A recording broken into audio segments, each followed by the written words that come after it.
நம்ம எல்லாரும் வேத புஸ்தகத்தை உயர்த்தி பிடிப்போம், அறிக்கை செய்வோம். இது என்னுடைய பரிசுத்த வேதம். இந்த வேதம் என்னை குறித்து என்ன சொல்லுகிறதோ அப்படியே நான் இருக்கிறேன்.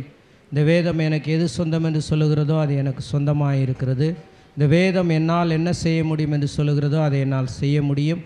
இன்று நான் தைரியமாக அறிக்கை செய்கிறேன். என் மனம், என் இருதயம் கர்த்தருடைய வார்த்தையை இப்பொழுது இருக்கிற நிலையிலிருந்து நான் முன்னேற்றம் அடைகிறேன். வாலாகாமல் கீழாகாமல் மேலாகிறேன். இயேசுவின் நாமத்தில் நான் ஆசீர்வதிக்கப்பட்ட மனுஷன். ஆமென். ஹல்லேலூயா.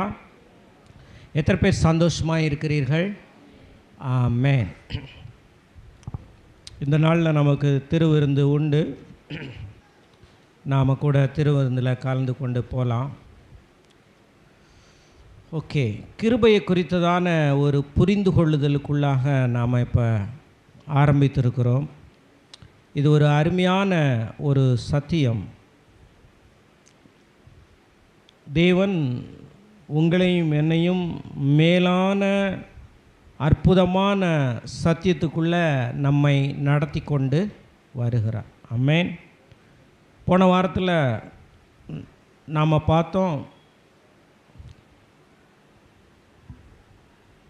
கிருபையும் மனிதனுடைய கடமையும் ஒன்றாய் இணைந்து இருக்க முடியாது. மனிதனுடைய கடமைன்னா எப்படி சொல்ல வருது, பரிசேயர் சதுசேயர் வேதபாரகர்லாம் எடுத்துக்கலாம் பாருங்கள். அவங்களுக்கெல்லாம் அந்த கடைப்பிடிக்கிறதுலையே குறியாக இருப்பாங்க. அதெல்லாம் கடைப்பிடிப்பாங்க. அங்கே அன்புக்கு இடம் இருக்காது, இரக்கத்துக்கு இடம் இருக்காது. ஏன்னா அவங்க எங்கே போகிறாங்க? லாவுக்கு போயிடுறாங்க, சட்டத்தை கையில் தூக்குறாங்க. அது மாத்திரம் இல்லை, இவங்க இன்னொரு வேலையும் செய்வாங்க. அவங்கள விட நான் பரவாயில்ல, இவங்கள விட நான் பரவாயில்லன்னு ஒப்பிட்டு வேற தங்களை பார்ப்பாங்க. ஒப்பிட்டு பார்த்துக்கிட்டு தங்களுக்கு தாங்களே ஏதோ ஒரு பெரிய நிலையை அடைஞ்சிக்கிட்ட மாதிரி இயேசுநாதர்கிட்ட வந்து நடந்துக்குவாங்க. இப்போ அதுதான் மேட்ரு. இயேசுநாதர்கிட்டையும் வந்து சீஷர்கள்லாம் பார்த்தீங்களா, கை கழுவாமல் அவங்க சாப்பிட ஆரம்பிச்சிட்டாங்க. பார்த்தீங்களா? இப்படி ஏதாவது அவங்களுடைய பேச்சு நடக்கையில் ஒரு பெருமை இருக்கும், மற்றவனை தாழ்த்துற ஒரு அகந்தை இருக்கும், குற்றம் கண்டுபிடிக்கிறது இருக்கும், இதெல்லாம் இருக்கும். இவங்கெல்லாம் என்னன்னா, தங்களுடைய செயல்களை நாங்கள் ரொம்ப கரெக்டாக செஞ்சுக்கிட்டு இருக்கிறோம்ன்றதன் அடிப்படையில் கடவுளை அப்ரோச் பண்ணுவாங்க, கடவுளை அணுகுவாங்க. தேவனை அணுகுவது அது வழி அல்ல. தேவனை அணுக வேண்டும் என்றால் இரத்தத்தின் மூலமாக மாத்திரமே கடவுளிடத்திலே பிரவேசிக்க முடியும். எல்லாரும் சொல்லுங்கள், இரத்தத்தின் மூலமாக மாத்திரமே தேவ சந்நிதியிலே தேவனை முகமுகமாக தரிசிக்க முடியும், பிரசன்னத்தை உணர முடியும். அதனால தான் ஆபேலுடைய காணிக்கை அங்கீகரிக்கப்பட்டது, காயினுடைய காணிக்கை அங்கீகரிக்கப்படவில்லை. அதான் ரீசன். எதை வேணாலும் கொண்டுட்டு போயிட்டு தேவனை சந்திக்க முடியாது. தேவனை அணுகிறதற்கு பாவியான மனுஷனுக்கு ஒரு குற்றமற்ற இரத்தம் சிந்தப்பட வேண்டியது அவசியமாக இருக்கிறது. ஆகவே தான் இங்கே இரத்தம் வருகிறது. புதிய ஏற்பாட்டு விசுவாச பிள்ளைகளுக்கு ஆட்டுக்குட்டியானவருடைய இரத்தம், பழுதற்ற இரத்தம் சிந்தப்பட்டிருக்கிறபடினாலே அந்த இரத்தத்தினாலே நாம் மன்னிக்கப்படுகிறோம். ஆமென். ஆகவே இது ரொம்ப காஸ்ட்லியான கிரேஸு. இதை நீங்களும் நானும் விலை கொடுத்து வாங்க முடியாது.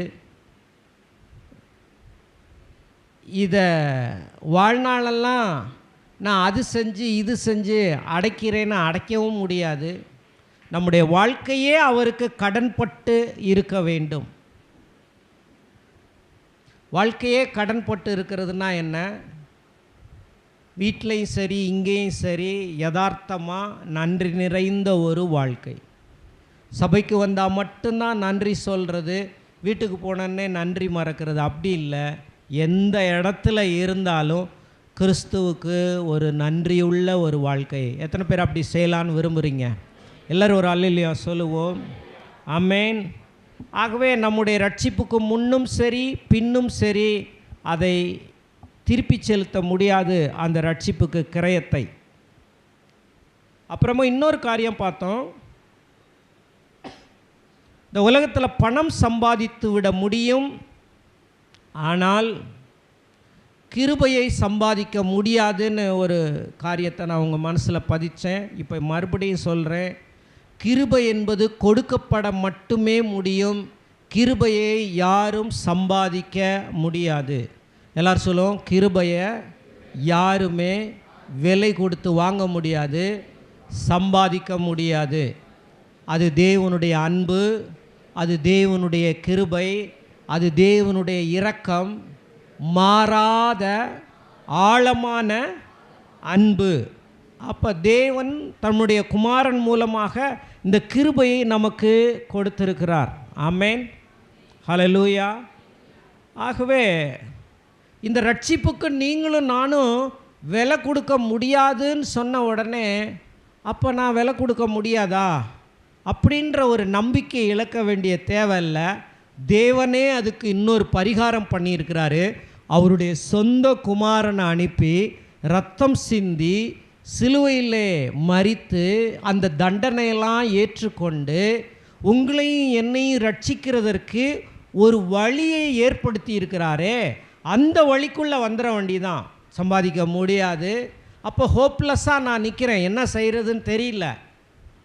என்ன செய்ய முடியும்? ஒன்றுமே செய்ய முடியாதே, இது விலையேற பெற்றதாக இருக்குதே, என் வாழ்நாளெல்லாம் சம்பாதிச்சு கூட இதை சம்பாதிச்சா கூட கொடுக்க முடியாது, என் சொந்த ரத்தத்தை சிந்தினாலும் இந்த ரட்சிப்பை என்னால் விலை கொடுத்து வாங்கவே முடியாது. அப்படிங்கிறப்ப ஒரு நம்பிக்கை இழக்கிற மாதிரி இருக்குது. இது எப்படி சாத்தியமாகும்?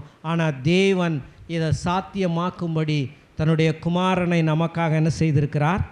அனுப்பியிருக்கிறார். ஆமென். ஆகவே அவர் மகா நல்லவர். சொல்லுங்கள், மகா நல்லவர். அது மாத்திரம் இல்லை, தொடர்ந்து அப்படியே அந்த சத்தியத்தில்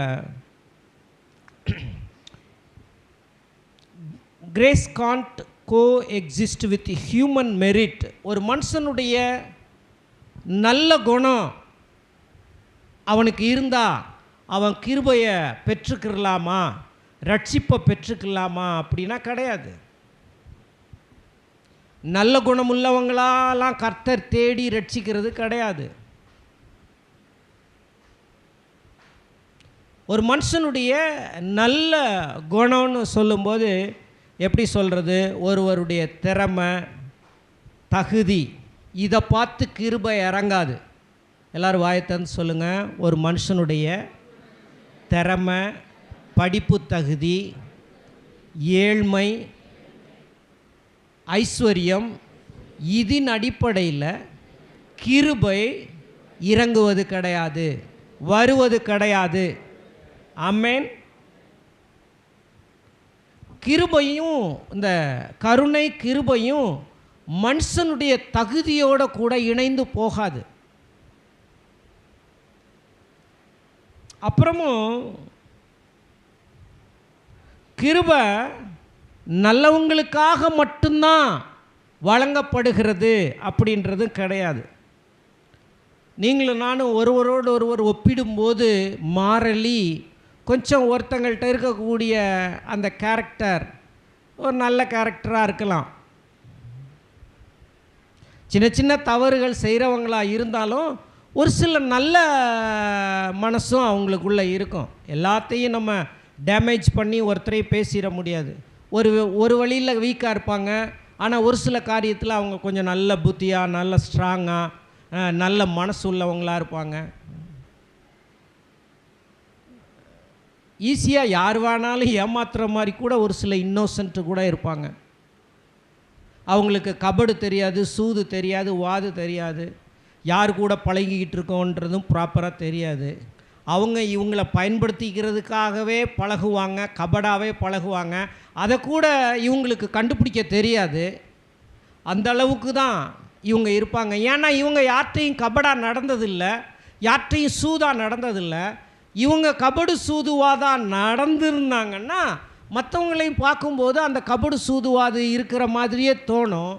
இவங்களுக்கு அந்த மாதிரி தோணலை. இவங்க அந்த மாதிரி செய்யாதவங்களாக இருக்கிறாங்க. ஆனால் ஏதோ ஒரு விஷயத்தில் தவறுறவங்களாக இருக்கிறாங்க. எல்லாரும் அருமையானவர்களே, ஒரு சில வீக்னஸ் பாயிண்ட் இருக்குது, ஒரு சில நல்ல குணங்களும் இருக்குது. உடனே இந்த நல்ல குணங்களை வச்சு மற்றவங்கள ஒப்பிட்டு பார்த்துட்டு கடவுளுடைய தயவு எனக்கு வந்துருச்சு, கடவுளுடைய கிருபை என் மேலே வந்துருச்சு அப்படின்னு சொல்லக்கூடாது. ஏன்? வேதம் வாசிப்போம் பாருங்கள். ஏசாயா 64வது அதிகாரம். ஏசாயா 64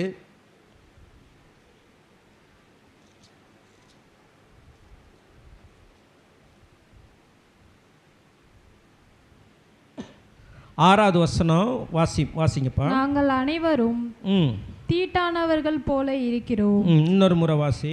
நாங்கள் அனைவரும் தீட்டானவர்கள் போல இருக்கிறோம். எங்களுடைய நீதிகளெல்லாம் அழுக்கான கந்தை போல இருக்கிறது. எங்களுடைய நீதிகளெல்லாம் எப்படி இருக்கிறது? அழுக்கான கந்தை போல இருக்கிறது. நாங்கள் அனைவரும் இலைகளை போல் உதிருகிறோம். எங்கள் அக்கிரமங்கள் காற்றை போல் எங்களை அடித்து கொண்டு போகிறது. எல்லாரும் சொல்லுவோம், எங்களுடைய நீதி அழுக்கான கந்தை. கடவுளோடு கூட கர்த்தரோடு கூட ஒப்பிட்டு பார்த்து ஏசாயா இங்கே தெளிவாக சொல்கிறாரு, எங்களுடைய நீதிகள் எல்லாம் ஒன்றும் இல்லை, எங்களுடைய நீதிகளெல்லாம் அழுக்கான கந்தை போல இருக்கிறது. ஆமாம், ரட்சிக்கப்படாத கர்த்தருடைய பிள்ளைகள் யாராக இருந்தாலும் சரி, அவங்க முதல்ல தேவனுக்கு முன்பாக நாங்கள் அப்படி இருக்கிறோம், எங்கள்கிட்ட இந்த நல்ல பண்பெல்லாம் இருக்குது, அப்படி இருக்குது, இப்படி இருக்குது, இல்லை கடவுளுடைய நீதியோடு ஒப்பிடும்போது எல்லா மனுஷர்களுமே அவங்க ஒரு தீட்டானவர் போல தான் இருக்கிறாங்க. நாங்கள் அனைவரும் தீட்டானவர்கள் போல இருக்கிறோம். தீட்டு ஆக்சுவலாக மூல பாஷையில் இந்த இடத்துல எழுதும்போது பெண்களுக்கு சர்ரத்தில் வர்ற அந்த வீக்னஸ், அந்த டைமில் அவங்க ஒதுங்கி இருப்பாங்கல்ல, அப்போ பயன்படுத்துகிற அந்த கந்தை துணி, அது போல் மனுஷனுடைய நீதி இருக்குன்னு மூல பாஷையில் எழுதுகிறாங்க. யாருமே கடவுளுடைய சமூகத்தில் போய் நான் அப்படி இப்படி அது இதுன்னு பேசுகிறதுக்கு வேலையே இல்லை. அவருடைய சமூகத்தில் நாம் வரும்போது, முதலாக ரட்சிப்புக்குள்ளே வரும்போது, நான் சொல்கிறேன், யாருடைய மெரிட்ஸை வச்சு ரட்சிக்கிறது கிடையாது. அவங்க நல்லவங்க, தர்மம் பண்ணுறாங்க, அதனால் பரவாயில்ல, இல்லை.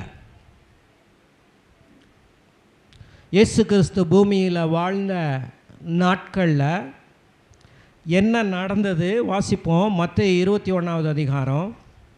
மத்தேயு 21வது அதிகாரம்.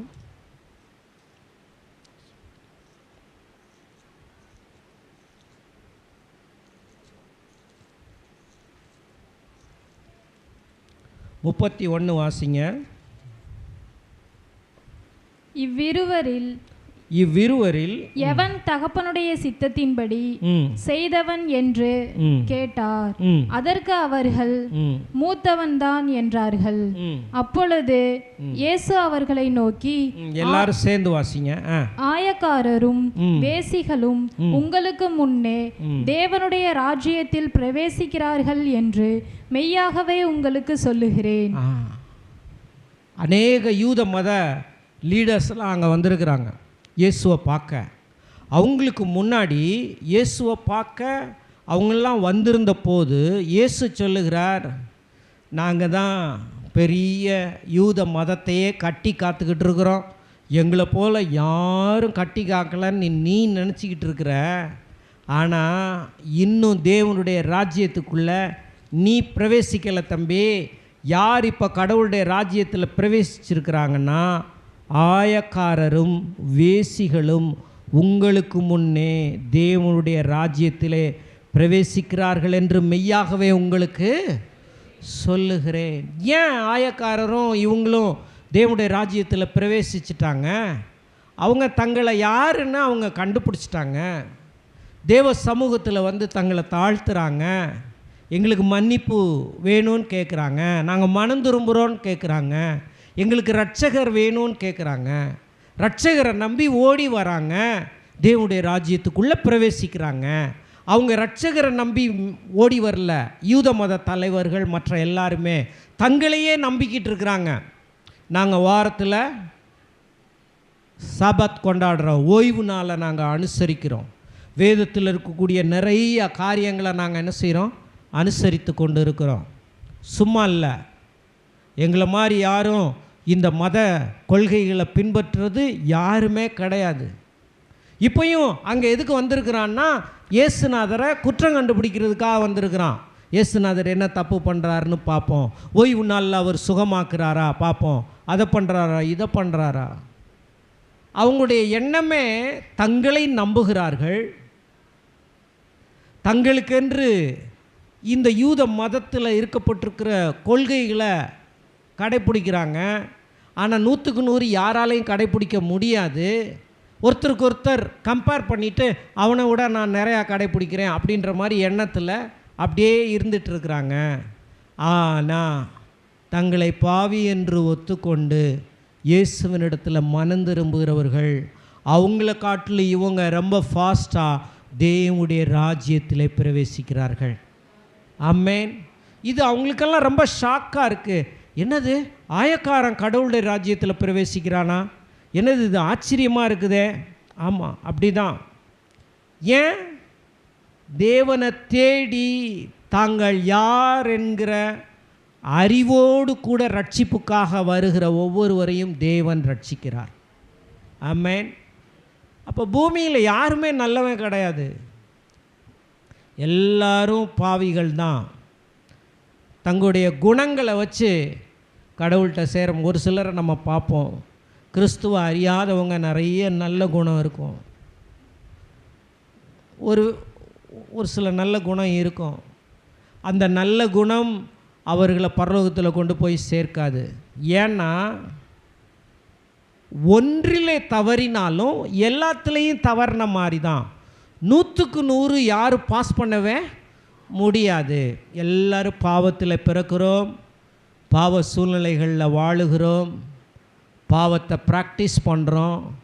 அப்படி இருக்கிற இந்த உலகத்தில் தேவ சமூகத்தில் ஓடி வந்து ரட்சிப்புக்காக அவற்றை நின்று ரட்சிப்பை பெறணும். ஆகவே தகுதி பார்த்து நல்லவங்க பார்த்து கிருபை வராது. ரட்சிப்புக்கு அடுத்த கிருபை தேவனுடைய கிருபை.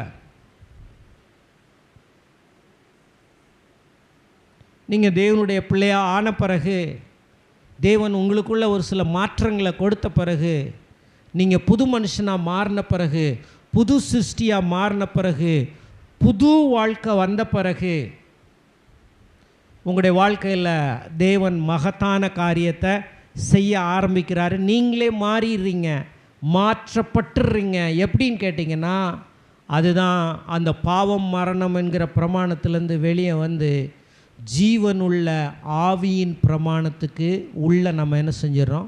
வந்துடுறோம். கர்த்தருடைய பிள்ளைகள் இன்றைக்கி வந்து லா ஆஃப் சின் அண்ட் டெத்தில் நம்ம வாழலை. நம்ம எல்லாருக்கும் தேவன் இப்போ எங்கே நம்மளை கொண்டு வந்துட்டார் அப்படின்னா, ஜீவனுள்ள ஆவியின் பிரமாணத்துக்குள்ளே கொண்டு வந்துட்டார். எல்லோரும் சொல்லுவோம், ஜீவனுள்ள ஆவியின் பிரமாணத்துக்குள்ளே ரட்சிக்கப்பட்டன்னா வாழ்ந்து கொண்டு இருக்கேன். இதை நீங்கள் மனசில் ஆழமாக பதிக்கணும். எல்லோரும் சொல்லுவோம், ஜீவனுள்ள ஆவியின் பிரமாணம். மறுபடியும் சொல்லுங்கள், ஜீவனுள்ள ஆவியின் பிரமாணம். ஆமென். ஜீவனுள்ள ஆவியின் பிரமாணம்னு ஏன் சொல்கிறோம்? ரோமர் 8வது அதிகாரம் எடுப்போம். ரோமர் 8வது அதிகாரம் எடுப்போம். 8வது அதிகாரம் 1-2 வாசிங்கப்பா. ஆனபடியால் கிறிஸ்து இயேசுக்கு உட்பட்டவர்களாய் இருந்து மாம்சத்தின்படி நடவாமல் ஆவியின்படியே நடக்கிறவர்களுக்கு மாம்சத்தின்படி நடவாமல் ஆவியின்படியே நடக்கிறவர்களுக்கு ஆக்கினை தீர்ப்பு இல்லை. இங்கே 2 பிரமாணத்தை குறித்து வேதம் சொல்லுகிறது. அந்த வசனத்தை மறுபடியும் வாசிங்க. அடுத்த வசனத்தை வாசிங்க. ஆனபடியால் கிறிஸ்து இயேசுக்கு உட்பட்டவர்களாய் எத்தனை பேர் கிறிஸ்து இயேசுக்கு உட்பட்டவர்களா இருக்கிறீங்க? ஆமென். வாசிங்க. மாம்சத்தின்படி நடவாமல் ஆவியின்படியே நடக்கிறவர்களுக்கு ஆக்கினை தீர்ப்பு இல்லை. அடுத்த வசனம். கிறிஸ்து இயேசுவினாலே ஜீவனுடைய ஆவியின் பிரமாணம் என்னை பாவம் மரணம் என்பவைகளின் பிரமாணத்தினின்று விடுதலையாக்கிற்று. பாருங்க, 2 பிரமாணம். ஒரு பிரமாணம் பாவம் மரணம் என்கிற பிரமாணம், இன்னொரு பிரமாணம் ஜீவனுள்ள ஆவியின் பிரமாணம். பிரமாணம்னா என்ன? மாறாத ஒரு விதி.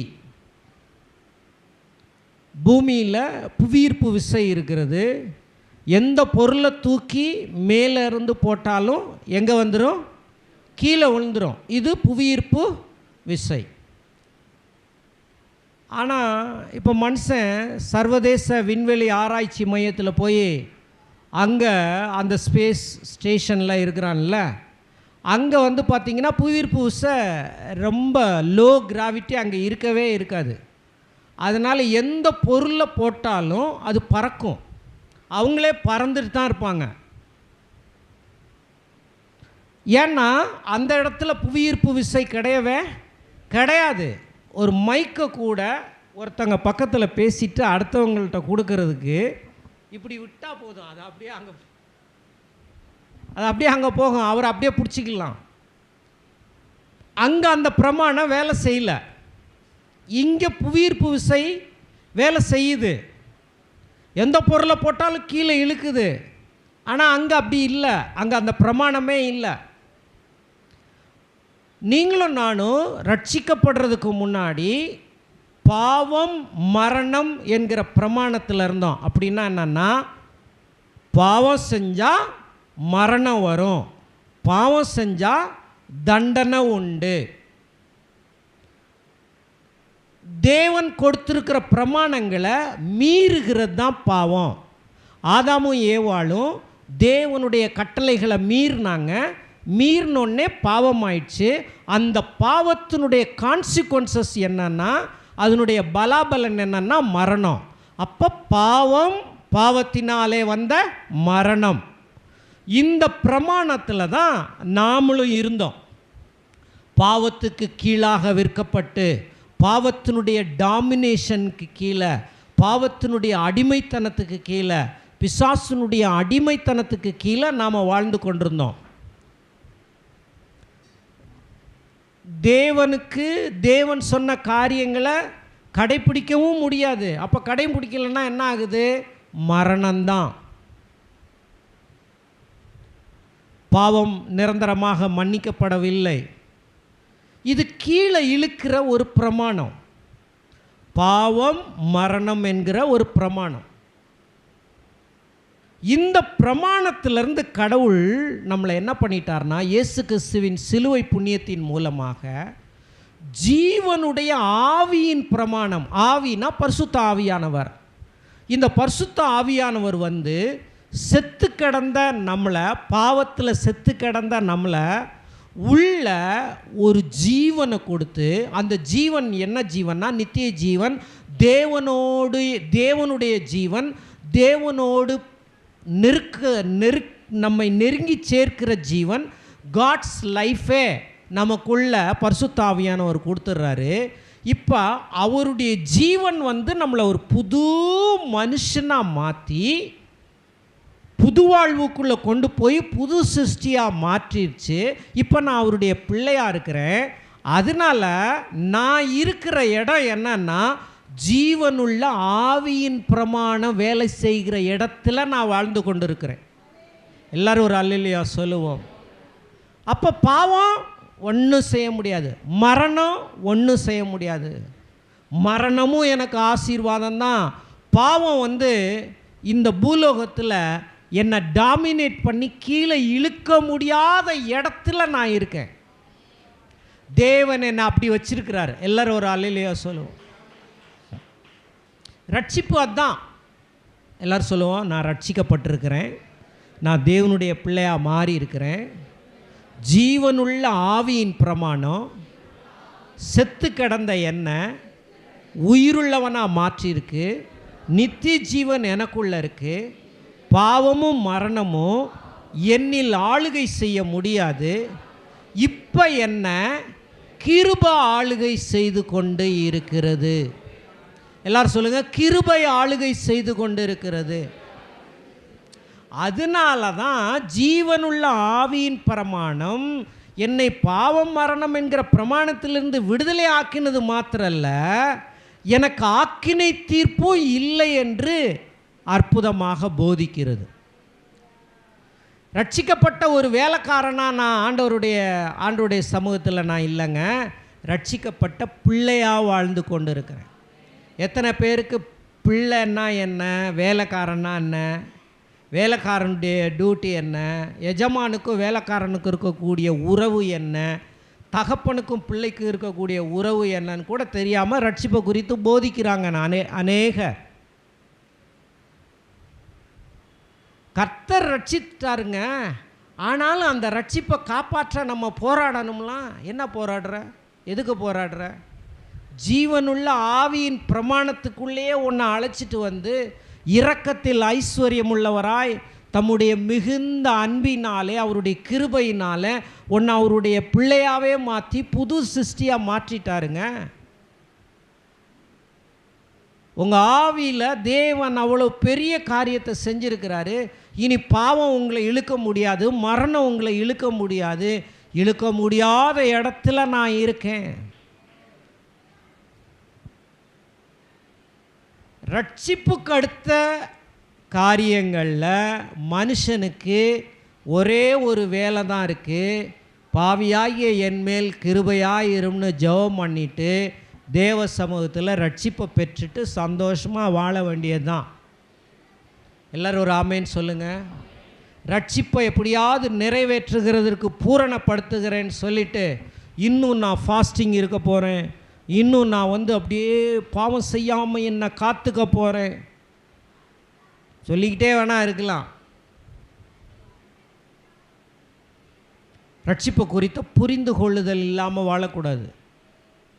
ஜீவனுள்ள ஆவியின் பிரமாணம் என்னை பாவம் மரணம் என்கிற பிரமாணத்திலிருந்து என்னை விடுதலை ஆக்கிற்றுனா விடுதலை ஆக்கிற்று.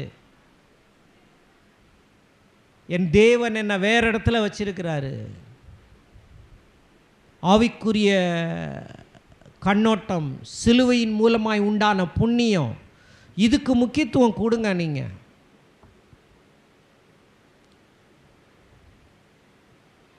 அப்போ பாவம் செய்யலாமா அப்படின்னு கேட்டிங்கன்னா, அப்போ எங்கள் அப்பன் பேரை கெடுக்கலாமான்னு நீ கேட்குற. சரிதானே? நீ என்ன கேட்குற? அப்போ எங்கள் அப்பன் பேரை நீ அப்பன் பேரை கெடுத்தின்னா நீ அப்பனுக்கே பிறக்கலை. அந்த கேள்வியை உனக்கு என்ன செய்யக்கூடாது?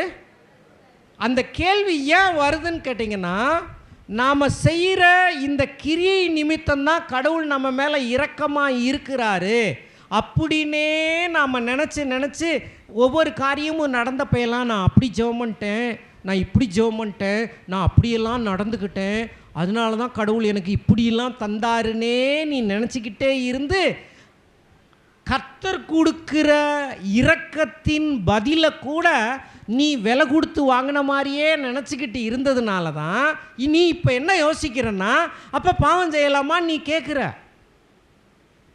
இந்த கேள்வியை கிருபையினால் ரட்சிக்கப்பட்டவங்க கேட்க மாட்டாங்க, பிரமாணத்தினால் ரட்சிக்கப்படுறவங்க பார்த்தீங்களா, ரட்சிக்கப்படுறோன்னு நினைக்கிறாங்க பார்த்தீங்களா, தங்களுடைய செயல்களை கொண்டு கடவுளுடைய ரட்சிப்பை பெறணும்னு சம்பாதிக்கணுன்ற முயற்சி பண்ணி அப்படியே பூலோகத்தில் அநேக கிறிஸ்தவர் வாழ்ந்துட்டு இருக்கிறாங்கல்ல, அவங்க இப்படி தான் கேள்வி கேட்பாங்க.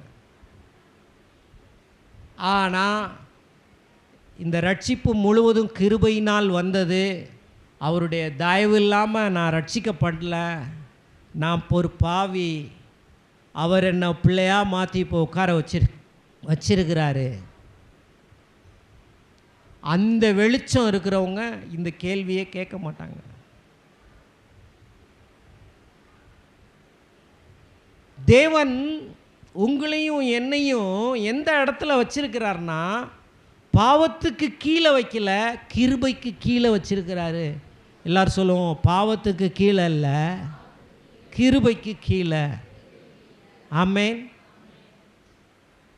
வடநாடுகள்லாம் பார்த்தீங்கன்னா படிப்பறிவே இருக்காது. படிப்பறிவு இல்லை அப்படின்னா பெண்களும் படிக்க மாட்டாங்க. அவங்களுக்கு இன்றைக்கி வரைக்கும் 10 வயசுலலாம் கல்யாணம் நடந்துக்கிட்டு இருக்குது. ப்ராப்பரான ஸ்கூல் இல்லை, உருப்படியாக பணம் கடைசி தட்டு மக்களுக்கு வரைக்கும் போகிறதே கிடையாது. நல்ல ஸ்கூல்ஸ் இல்லை.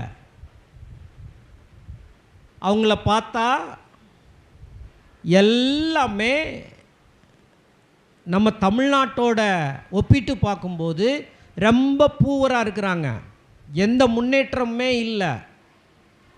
அவங்களுக்கு இங்கே வந்து வேலை செய்கிறது ஃபாரினில் வேலை செய்கிற மாதிரி இருக்குது. ஏன்? தமிழ்நாடு கிருபையாக இருக்குது. எப்படி கிருபையாக மாறிச்சு?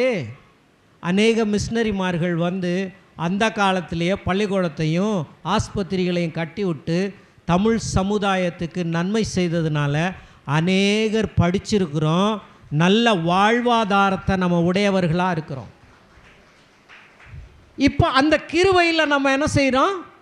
இருக்கிறோம். அதனால அவங்க வாழ்கிற மாதிரி நம்ம வாழலை, ரொம்ப வித்தியாசமாக வாழ்கிறோம், ஃப்ரீயாக இருக்கிறோம். தேவன் அந்த கிருபையை நம்ம நாட்டிலே நமக்கு இப்படி என்ன செஞ்சிருக்கிறாரு? கொடுத்துருக்கிறாரு. அப்போ அந்த தரித்திரியம், அந்த வறுமை என்னை ஆண்டு கொள்ள முடியாது. நீங்கள் கிருபைக்கு கீழ்ப்பட்டிருக்கிறபடியால் பாவம் உங்களை மேற்கொள்ள மாட்டாது.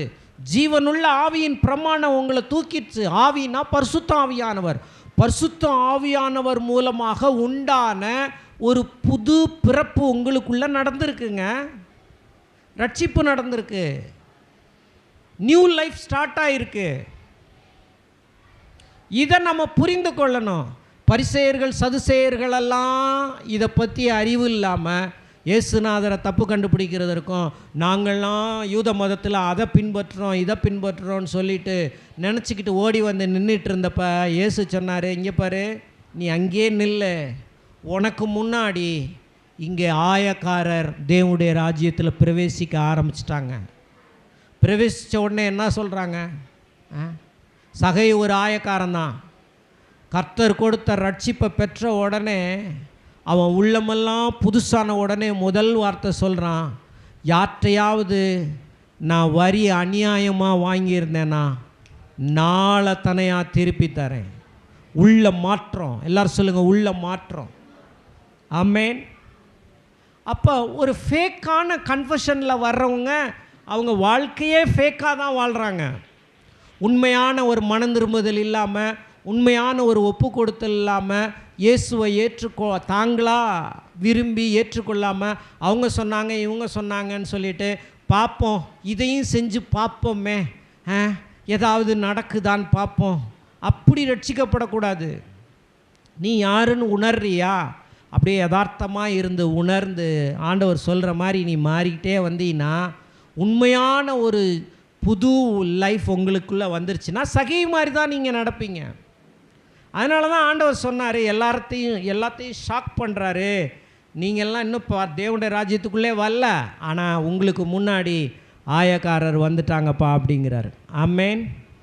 ஆகவே இங்கே வேதத்தில் வாசிப்போம் பாருங்கள், இன்னொரு வசனத்தை வாசிப்போம். ரோமர் 6:23 வாசிங்க. முடிக்க போகிறேன் நான். பாவத்தின் சம்பளம் மரணம், தேவனுடைய கிருபை வரமோ நம்முடைய கர்த்தராகிய இயேசு கிறிஸ்துவினால் உண்டான நித்திய ஜீவன். எல்லாரும் சொல்லுங்க, இயேசு கிறிஸ்துவினால் உண்டான நித்திய ஜீவன்.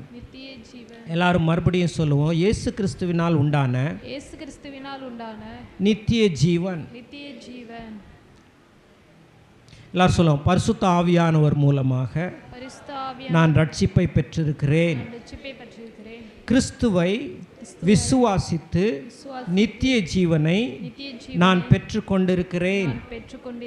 கிறிஸ்துவின் மூலமாக விசுவாசியாய் மாறி இருக்கிறேன். பரிசுத்த ஆவியானவர் என்னை மறுபிறப்படைய செய்திருக்கிறார். தேவனுக்கு பிடித்தமான நித்திய ஜீவ வாழ்க்கையை வாழும்படி என்னை வேறு பிரித்திருக்கிறார். இப்படி சொல்கிறேன், பாவம் மரணம் என்கிற பிரமாணம் ரட்சிப்புக்கு முன்னாடி நாம் வாழ்ந்த பிரமாணம். ஆனால் ரட்சிக்கப்பட்ட பிறகு நாம் வாழ்ந்து கொண்டிருக்கிற பிரமாணம் ஜீவனுள்ள ஆவியின் பிரமாணம். ஆவினான பரிசுத்த ஆவியானவர். அந்த பரிசுத்த ஆவியானவர் என்ன பண்ணியிருக்கிறாரு? எனக்குள்ள ஒரு நியூ லைஃப்பை என்ன செஞ்சிருக்கிறாரு? கொடுத்துருக்கிறார். ஆமேன். உள்ள மாற்றம். எல்லாரும் சொல்லுங்கள், வேர்லையே கர்த்தர் என்ன மாற்றி இருக்கிறாரு. வேர், ஆணி வேர் எங்கேயோ அங்கேயே சேஞ்சஸ் உண்டு பண்ணியிருக்கிறார் தேவன். இதை நாம் புரிந்து கொள்ளணும். பாருங்கள், இதை புரிந்து கொண்டோன்னா ரட்சிப்பில் நம்ம எப்பொழுதும் சந்தோஷமாக இருப்போம். ஆமேன். எப்பொழுதும் சமாதானமாக இருப்போம். எப்பொழுதும் தேவனை குறித்த ஒரு நன்றி உணர்வு இருக்கும். பாவம் என்ன மேற்கொள்ளாதா? மேற்கொள்ளாது. கிருபைக்கு நான் கீழே இருக்கேனா? ஆமாம், கிருபைக்கு கீழே இருக்கிறீங்க. பரிசுத்த ஆவியானவர் என்னை பலப்படுத்தி இருக்கிறாரா? ஆமாம். ஆவியினால் பிறப்பது ஆவியாக இருக்கும்னு சொல்லி எனக்குள்ள ஒரு பெரிய மாற்றமே உண்டாயிருக்கிறது. அப்போ ஜீவனுள்ள ஆவியின் பிரமாணம் என்ன குற்றவாளின்ற இடத்துலேருந்தே என்னை தப்பிக்க வச்சிருச்சு. அக்கினை தீர்ப்பின் உணர்வும் எனக்கு இப்போ இல்லை. நான் தண்டிக்கப்பட்டுருவோன்ற உணர்வும் இல்லை. எத்தனை பேர் நான் தேவனுடைய பிள்ளைதான்னு நீங்கள் பரிசுத்த ஆவியானவர் உங்களுக்கு சாட்சி கொடுக்குறாருன்னு நீங்கள் நம்புறீங்க? நல்ல ஒரு ஆமேன்னு சொல்லுங்கள். யாரெல்லாம் பரிசுத்த ஆவியானவர் எனக்குள்ள நான் அவருடைய பிள்ளை தான், நான் போகணும், இன்றைக்கி திருவிருந்து எடுக்கணும், அவற்றை ஜெபிக்கணும், அவருடைய வேதத்தை வாசிக்கணும், ஐயோ இதெல்லாம் எங்களுக்கு ஆகாது, அவரை அன்றி வேறே தெய்வம் எனக்கு இல்லவே இல்லை, பாவத்தை எப்படி நான் துணிகரமாக செய்கிறது, நான் செய்ய மாட்டேன், துணிகரமாக செய்கிறதுக்கு நான் ஓட மாட்டேன். மாம்ச பலவீனத்தினால ஒரு சில நேரம் தவறுறோம். ஆனால் தேவன் உள்ளத்தை பார்க்கிறார், மனதை பார்க்கிறார். கிருபை இருக்கிறபடினால நம்ம மேலே வந்துட்டே இருக்கிறோம்.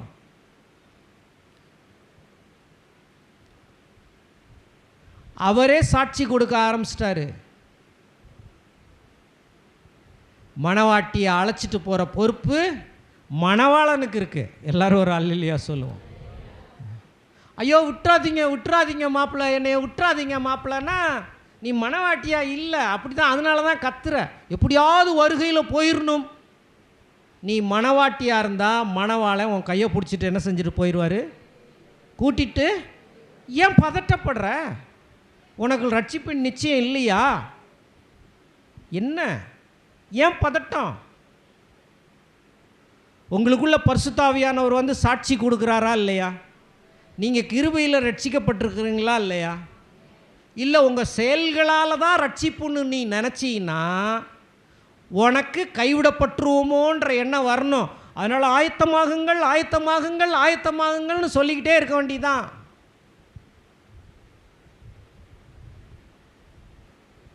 மணவாளனுக்கு மணவாட்டியை நியமிச்சாச்சுன்னா மணவாட்டியை கூட்டிகிட்டு போகிற வேலையை மணவாளன் சரியாக செய்வாரா செய்ய மாட்டாரா? ஆமாம்.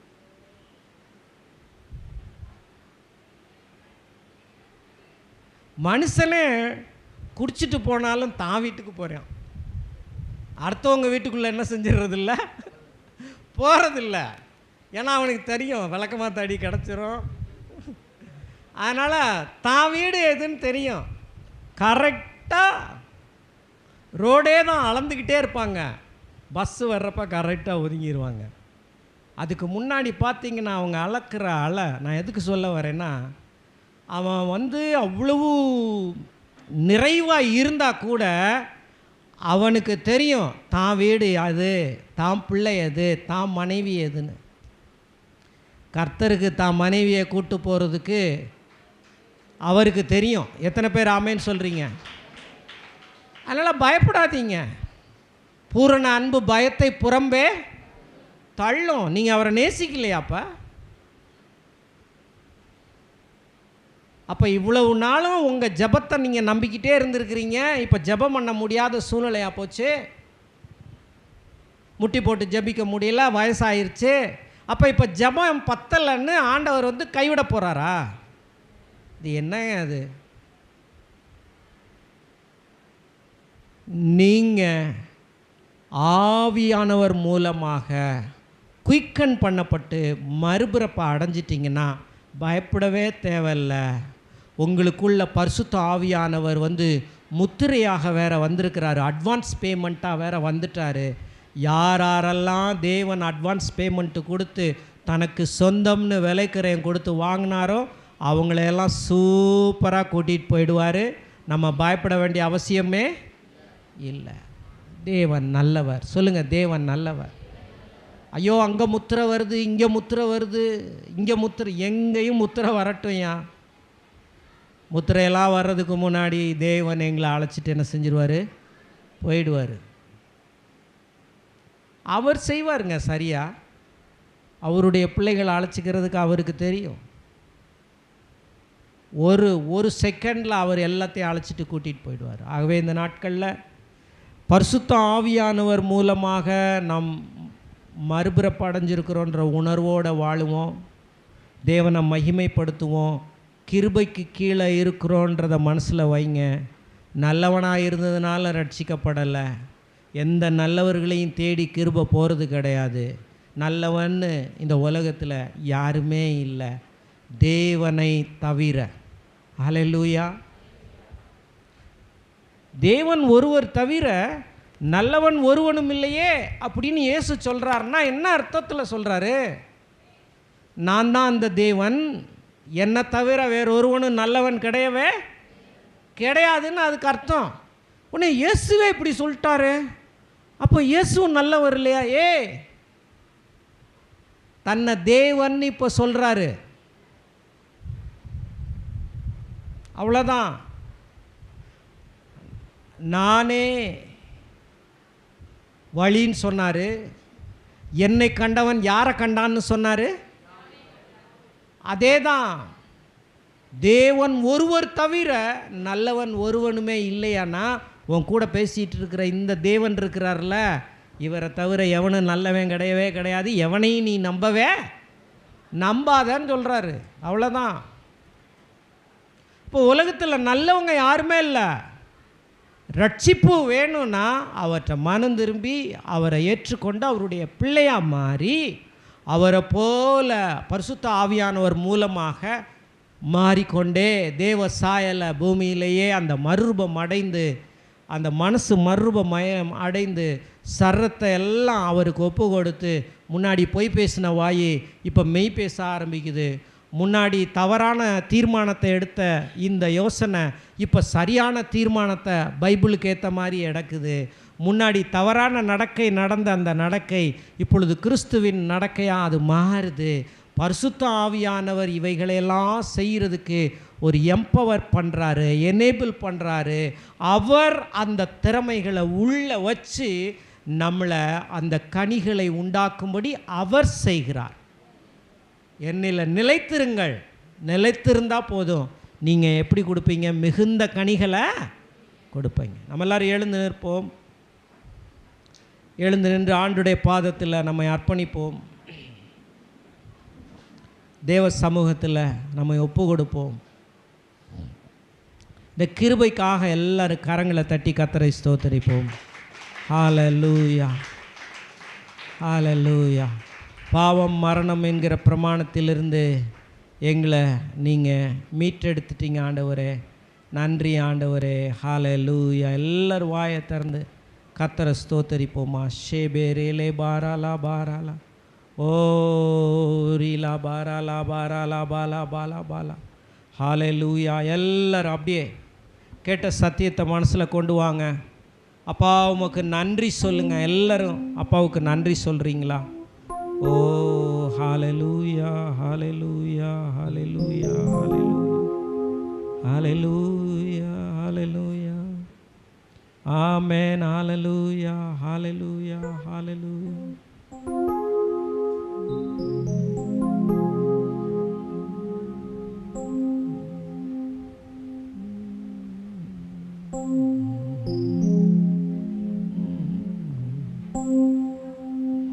ஓ ஹல்லேலூயா.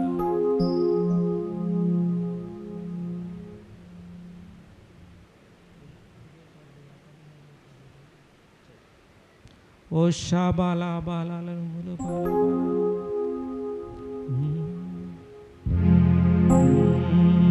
சாரோனின் ரோஜாவே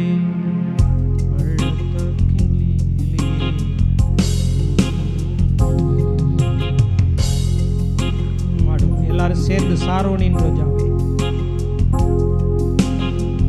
சாரோனின் ரோஜாவே, என் ஆத்தும நேசரே, பழுதற்ற ரத்தமே, தேவாட்டு குட்டியே, சாரோனின் ரோஜாவே, என் ஆத்தும நேசரே, பழுதற்ற ரத்தமே, தேவாட்டு குட்டியே, அழகுள்ளவர் நீர், அழகுள்ளவர், 10000ங்களிலும் சிறந்தவரே, அழகுள்ளவர் நீர், அழகுள்ளவர், 10000ங்களிலும் சிறந்தவரே. கரங்களை அசைத்து ஓசன்னா உன்னத தேவனே, ஓசன்னா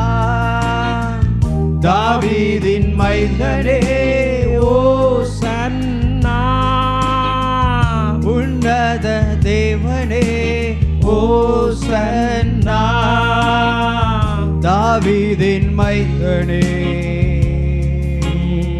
வியாதியின் படுக்கையிலே நம்பிக்கை இழக்கையிலே தழும்பினால் சுகம் தந்த மருத்துவரே, வியாதியின் படுக்கையிலே நம்பிக்கை இழக்கையிலே தழும்பினால் சுகம் தந்த மருத்துவரே, பரிகாரியே, பரிகாரியே, என் நோய்கள் சுமந்த இயேசுவே, பரிகாரியே, பரிகாரியே, என் நோய்கள் சுமந்த இயேசுவே, ஓசன்னா உன்னத தேவனே, ஓசன்னா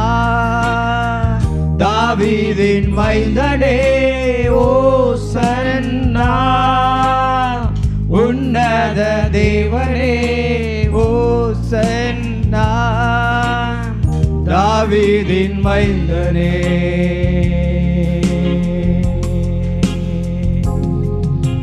நம் கண்களை மூடி ஜெபிப்போம். பரலோகத்தின் தேவனை உம்மை ஸ்தோத்தரிக்கிறோம். இயேசுவின் நாமத்தினால் உம்முடைய பாதத்தில் வருகிறோம். கர்த்தருடைய ஆவியானவர் இந்த நாட்களில் ஜீவனுள்ள ஆவியின் பிரமாணத்துக்குள்ளே எங்களை வச்சு பாவமும் மரணமும் எங்களை டாமினேட் பண்ண முடியாத இடத்துல கர்த்தாவே உம்முடைய பிள்ளையாக எங்களை மாற்றி புது சிருஷ்டியாய் மாற்றி தேவ ஆவியானவர் எங்களை நீர் வைத்திருக்கிற தயவுக்காக நன்றி ஆண்டவரே. தேவரீர் உம்முடைய தயவு, இரக்கம், உம்முடைய காருண்யம் இந்த நாட்களில் எங்களை மேலான இடத்துக்கு அழைத்து செல்லுகிறது ஆண்டவரே.